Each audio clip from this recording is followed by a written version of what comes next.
Alright guys, today we have a bit of a different video, and I figured, it's about time that we go ahead and make the last one of like these types of like state of the game video, stuff like that. So let's just go ahead and talk about the current state of Borderlands 3. Currently it is, December 9th, 2021, well over 2 years after this game is released, and at this point there's not going to be any more, new vault cards, anything like that, no new content, no new, big update, free content, no new DLC or anything like that on the way. At this point, we are basically just in the home stretch for Wonderlands, which, at this point, it's just a little over 3 months away, which really isn't that bad considering, it felt like this game was just recently announced way back in, June, and it's already December, 6 months like that. Hey, another 3 won't be that bad. We'll be all over Wonderlands soon enough. Anyways, for the time being, here we are with Borderlands 3.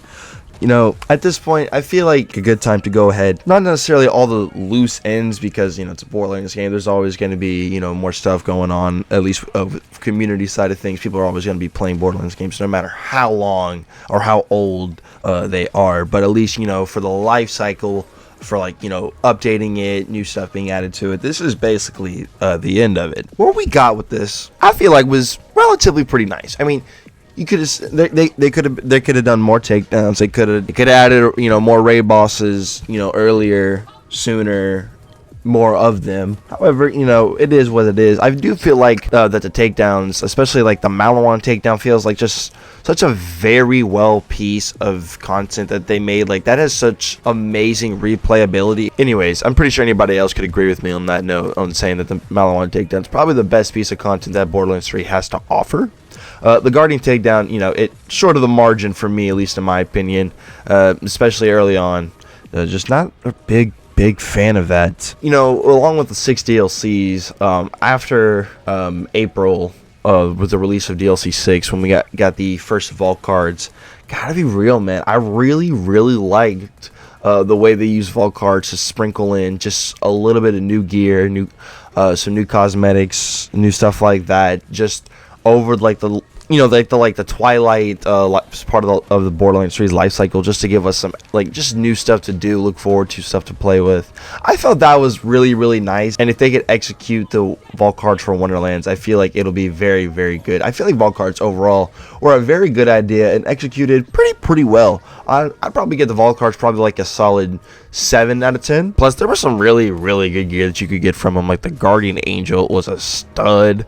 I really like the Bird of Prey. Honestly, the Pyro Burst is probably one of the it's one of the funnest grenades and one of the strongest grenades in the game. It is two-way street, and then you have things like the Blade Fury, and then you also have things like the Manowell and the Super Soldier, which is very good, dude. And of course, we're at the point where like the Sandbox isn't really gonna change all that much. I don't see them doing too many more crazy buffs. God forbid any nerfs. I don't see them doing any more nerfs at all. There's just no reason to, especially at this point in the game. Now, for the most part, I would say that the majority of the weapons in the game, especially for the legendaries, they're capable of standing on their own. Obviously, the ones that have been good for a long while now, they're still going to be good for probably the rest of this game, just forever at this point, you know what I'm saying? Which is pretty good. Anytime you can, you find multiple ways, to play the game, I feel like adds to replayability to it. Now, you could argue the same point that it could make the game too easy. In some situations, I understand that. But I feel like at least for Borderlands, having multiple ways for multiple builds to go through the content, stuff like that, is a good thing. However, other builds are going to be better than others. But I feel like just having the ability to just have different avenues of way to go about playing, speccing your character, and going about your business playing is a very good thing, which is why Borderlands has been so popular for over a decade. Also, I do want to give some props to whoever thought of the ideas for the little community challenges and the True Trials events and the little mini events and stuff like that they sprinkled in throughout this year over the past 6 months, 7 months or like that. Good idea, man. Good on y'all. Just a way to add just a reason to to play and stuff like that. I feel like the Ray Boss Tron events, that's what it is, man. I'm tripping, that we had in October was such a fun little idea, and dude, I had so much fun killing Trant that week. And I also feel like that the Maurice vending machine was a very good idea. I feel like that it could have been added earlier, along with things like the anointment reroll machine and stuff like that. You know, especially, you know, when the game first launched, dude, you know, there was no dedicated drops. Everything was a world drop. It was very annoying and stuff like that. I do feel like in some situations they could have made farming quest reward items a little bit easier. I mean, they're easier now than they were at launch, but, you know, hey, nothing's perfect. Luckily, you know, a couple weeks ago they had the Becca and the Maurice vending machine. I hope everybody copped that. That was like your best chance to get one for like literally the next year.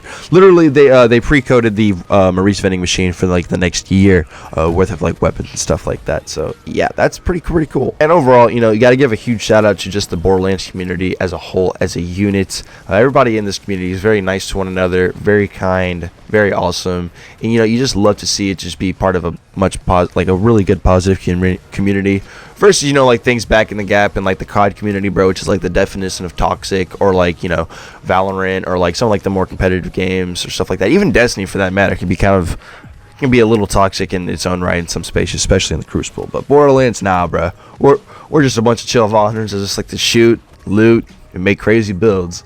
Other than that, though, guys, thank y'all so much for watching, being on this ride with me. We're gonna keep it going all the way through for, I don't know, years to come. Other than that, though, guys, hope y'all enjoyed. My name's Kree. See y'all on the next one. Peace out.